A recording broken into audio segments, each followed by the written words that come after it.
সেখানে যদিও আমার যারা থাকে আমার ২ কন্যা, কিন্তু তারপরেও আমি মনে করি যে আমার জীবন যেখানে গ্রথিত, আমার শেকড় যেখানে, সেটা তো আমার প্রথম ঠিকানা এবং প্রথম নিজের জায়গা। তো সেখানে তো ভালো লাগারই কথা। সব কিছু মিলেই ভালো লাগে যখন সব কিছু চেনা, আমার সব আমার মনে হয়। তো এই একটা অন্যরকম অনুভূতি আর কি। পরদেশে আমি ওদেরকে প্রায় বলি যে আমি বাঘের লেজ হয়ে থাকতে চাই না, আমি বিড়ালের মাথা হয়ে থাকবো, তাও আমি আমার নিজের দেশে থাকবো, এই আর কি। আজকে কতদিন পরে দেশে আসলেন? দেশে আসার পরে আপনার অনুভূতি কেমন? না, এখন তো আমি দেশেই থাকি। তো এখানে কাজ করছি সবার সঙ্গে, আর সবাই আমি যে কাজটা করি, আমার যে অভিনয়, যে চরিত্রগুলো, সেগুলোকে আসলে মানুষ একেবারে নিজের মতো করে নেয়, নিজের মতো করে দেখে, এবং দেখে বলেই তারা সবাই ভাবে যে আমি, কবির একটা কথা আছে না, কবিতার লাইন, আমি তোমাদেরই লোক।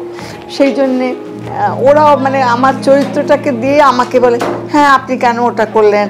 আমি যে কাজটা করি সে কাজটা হলো একটা বিনোদন, কিন্তু তাও আমি বলি যে এই বিনোদনটা মানুষকে যে আনন্দ দেই, মানুষ সে আনন্দের বিনিময়ে কিন্তু আমি মানুষের ভালোবাসা পাই, এবং আমার কাজের এই ভালো লাগাটা এবং মানুষের এই ভালোবাসাটাই আমাকে কিন্তু এগিয়ে নিয়ে যাচ্ছে।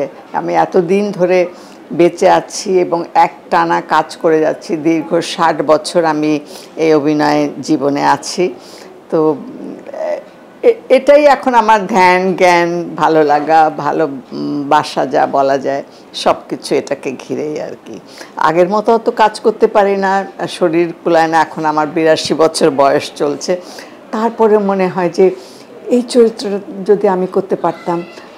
আচ্ছা, এখানে যখন যে কাজটা করি, আবার যখন দেখি বলে না, এখানে এটা ঠিক হয়নি, এখানে আরেকটু অন্যরকম করা উচিত ছিল। এই জিনিসগুলো একটা কাজের পরে যে সেটাকে আবার নিজের আত্মসমালোচনা, আমি মনে করি যে এখানেই আমার কাজের সার্থকতা এবং আমার কাজের জন্য যে তৃপ্তি, সেটা। আবার আমরা যতটুকু জানি, মিডিয়াতে যারা কাজ করে, নাট্যাঙ্গনে, সবাই আপনাকে মা বলে। আপনি সবার মা, আবার আপনার নিজের ব্যক্তিগত সন্তানও আছে। দুজনেই যখন মা বলে তখন কেমন লাগে? না, আসলে ওরা তো দূরে থাকে, এখন আমি মনে করি এদের মাই আমি আসল মা। কারণ এত যে আবদার করে, মা এবার তো পায়েস খাওয়ালো না, গুড়ের পায়েস, আহারে, আমি হয়তো ভুলেই গেছি কোন বছর কবে পায়েস খাইয়েছিলাম, ঠিক মনে রেখেছে। মা ওই যে মাছের ওই কাবাবটা তো খাওয়ালেন না। আমি তখন আমার হঠাৎ মনে হয় যে কখন খাইয়েছিলাম।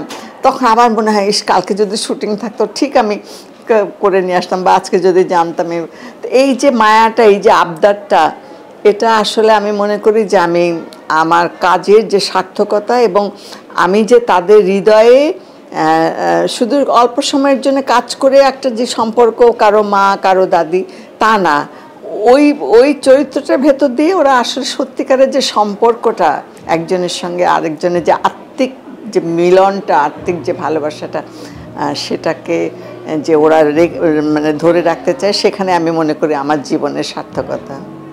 এই যে দীর্ঘদিন যাবত আপনি অভিনয় করে এই যে পর্যায়ে আসছেন, নিশ্চয়ই আপনি সহজ কথা নয়। এত দীর্ঘদিন ধরে তো সময় নিয়ে আসলেন এবং কষ্ট করে আসলেন, এখন আপনি আজকে এই পর্যায়ে আসছেন, সবাই আপনাকে এই পর্যায়ে দেখে। ভবিষ্যতে কি আরও কিছু করার ইচ্ছা আছে, বা কি করতে পারেন না, কি করতে মন চাইছিল যেটা হতে পারে না?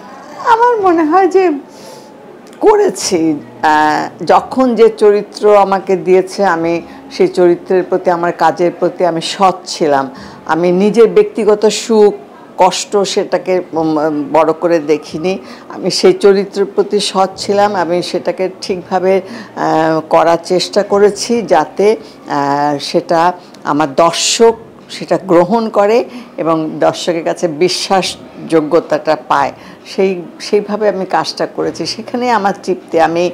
আমার হয়তো বিত্ত বৈভব তেমন কিছু হয়নি, কিন্তু আমি মনে করি যে লক্ষ মানুষের যে ভালোবাসা, একটা অপরিচিত মানুষও দেখলে যখন দাদি কেমন আছেন, যখন বাজার করতে যাই, যে দোকান থেকে সদাই নিচ্ছি, দাদি ভালো আছেন তো, এই যে দাদি বলে ডাকে, এই যে মা বলে ডাকে, এই ডাকার মধ্যেই আমি মনে করি যে আমার কাজের সার্থকতা, এবং আমি হয়তো আমার কাজগুলো সঠিকভাবে করতে পেরেছি বলেই তাদের মনের মধ্যে আমি জায়গা করে নিতে পেরেছি। এই যে আপনি যে সময়টাতে অভিনয় করে আজকে এই পর্যন্ত এসেছেন, নিশ্চয়ই সহজ কথা ছিল না। সেক্ষেত্রে এসে যারা নতুন করে কাজ করছে তাদের উপর আমরা যখন কাজ করেছি তখন ছেলে মেয়ে একসঙ্গে কিন্তু কাজ, এটা মানে খুবই খারাপ। এখন যেমন আমি অহংকার করে বলতে পারি যে আমার কাজের স্বীকৃতি, আমি জাতীয় পুরস্কার পেয়েছি, আমি 21 পদক পেয়েছি, আমি জাতীয় চলচ্চিত্র পুরস্কার পেয়েছি। তো পুরস্কারের আশায় আমি কাজ করিনি, কিন্তু আমার কাজের যে স্বীকৃতি, কিন্তু একটা সময় তো সে কাজের স্বীকৃতি ছিল না, সবাই খুব খারাপ মনে করতো। এবং আত্মীয় স্বজন এমন করেও বলেছে আমার বাবা মাকে, এই মেয়ের বিয়ে হবে না, মানে ছেলেদের সঙ্গে একসঙ্গে নাটক করছি, একসঙ্গে ইউনিভার্সিটিতে পড়ি, এইগুলো। আমাদের সময় যখন ইউনিভার্সিটিতে আমরা পড়ি, আমরা একসঙ্গে ক্লাসে বসতাম না। যখন আমাদের স্যাররা এসে ক্লাসে ঢুকতেন, তখন আয়া এসে আমাদেরকে ডেকে যে স্যার এসছে, যান আপনারা ক্লাসে। তাহলে কীরকম একটা অবস্থার ভেতর দিয়ে আমরা পড়াশোনা করেছি বা এগিয়ে এসেছি। তো সেইখান থেকে আজকে যে এত দূর আসতে পেরেছি, এটা তো অনেক যুদ্ধ করে আমাকে আসতে হয়েছে। এবং আমি বলবো যে আমার বাবা মা অনেক সংস্কৃতিমনা ছিলেন, এবং সেই সঙ্গে আমি যাকে জীবনসঙ্গী হিসেবে পেয়েছি, ফখরুজ্জামান চৌধুরী, তিনিও একজন বিশিষ্ট অনুবাদক, লেখক, বাংলা একাডেমি সাহিত্য পুরস্কার পেয়েছেন। তিনিও আমার পাশে ছিলেন। তার উৎসাহ ছাড়া এবং তার যে স্যাক্রিফাইস, হয়তো রাত্রে এখন যেমন সহজ হয়ে গেছে, তখন কাজ শেষ করে আসতে আসতে রাত্রে 4টা বেজে যেত। হয়তো বাসায় এসেছি, আমি এসে দরজা বেল দিলে বাচ্চারা ঘুম থেকে জেগে যাবে, ডিস্টার্ব হবে, আমি আসতে কড়া নেড়েছি, উনি ঠিক খাবার টেবিলে বসে হয়তো লেখালেখি করছিলেন, উনি আসতে দরজা খুলে দিয়েছেন। তো আমি তখন তার এখন যেমন আমরা অভিনয়কে পেশা হিসেবে নিচ্ছি এবং খুব একটা সম্মানীয় পেশা, কিন্তু তখনকার দিনে তা ছিল না। যেভাবে কাজ করতাম, আরেকটা কাজ করতে হতো প্রত্যেকে। আমাদের হাসান ইমাম ভাই ছিলেন, তারপরে আমাদের বুলবুল ভাই ছিলেন, সবাই কিন্তু অন্য পেশার সঙ্গে এই অভিনয়টা চালিয়ে যেতেন। তো সেই আমার সাথে সাথে আমি তখন স্কুলেও চাকরি করতাম। হয়তো নামাজ সব মুখটুক পরিষ্কার করে তারপরে নামাজ পড়ে শুয়ে পড়েছি, একটু পরেই সকাল হয়ে গেছে, আমার স্কুলে যেতে হবে 7টার মধ্যে। উনি আমাকে উঠিয়ে দিয়েছেন, স্কুলে যাবে না, 7টা বাজে ওঠো, এবং রাত্রে অপেক্ষা করেছিলেন দরজা খুলে দেবেন। তো আমি হয়তো আবার গ্রুপ থিয়েটার করেছি, নাটকের দল নিয়ে চলে গেছি, বাচ্চারা ছোট ছিল, উনি বাচ্চাদেরকে দেখে রেখেছেন, ওনার চাকরি বাকরি সেই সাথে সাথে বাচ্চাদেরকেও দেখে রাখা। আমি বলবো যে এত দূর ওনার সাপোর্ট ছিল দেখেই আমি আজকে এত দূর আসতে পেরেছি। না, আমার মতো হতে চাই, এটা আমি বলবো ওদের অনেক বড় মনের পরিচয়। আমি তেমন কিছুই করিনি, তবে আমি দীর্ঘ সময় কাজ করতে করতে যত বড় বড় মনীষীদের সাথে আমার দেখা হয়েছে, তাদের কাছ থেকে কাজ শিখেছি, আমার গুরু যারা ছিলেন, সবাইকে আমি বলবো যে প্রত্যেক কাজের প্রতি আমার সৎ থাকতে হবে এবং চেষ্টা থাকতে হবে, এবং চেষ্টা না থাকলে এবং ধৈর্য না থাকলে কোনো কাজে এগিয়ে যাওয়া যায় না আর কি, এটা মনে রাখতে হবে। এবং আমি যে কাজটা করব সেটা আমি শর্টকাটে হয়তো আরেকটা জায়গায় পৌঁছানো যায়, এই রাস্তা দিয়ে না গেলাম ওই পাশ দিয়ে গেলে, কিন্তু আমি যে কাজটা করি এখানে কোনো একদিনে সেই কাজটা হয় না, কারণ আমরা করি মানুষের চরিত্র, সেই চরিত্রটা বিভিন্ন রকমের, বিভিন্ন আঙ্গিকের, সেগুলো শেখার, সেগুলো দেখার, প্রত্যেকটা মানুষকে মানে ওই মানুষটাকে দেখিনি কিন্তু সেই মানুষটা চরিত্রটা করছে, এটা যে কত বড় কঠিন কাজ, এবং আমার দর্শকের কাছে বিশ্বাসযোগ্য করতে হবে। তো সেই কাজগুলো যদি আমরা সুন্দর করে খুব নিজেদের দিয়ে সততা দিয়ে করতে পারি, তাহলে আমি বলবো যে একটা মানুষ সার্থক হবে এবং তার কাজটা সফল হবে আর কি। না, তাদের উদ্দেশ্যে আমার কিছু বলার নেই। আমি বলি যে আমার ওদেরকে দেখে মনে হয় যে আবার যদি আমার এই ছোট্টবেলাটা ফিরে পেতাম, কারণ আমাদের সময় এই সুযোগ ছিল না।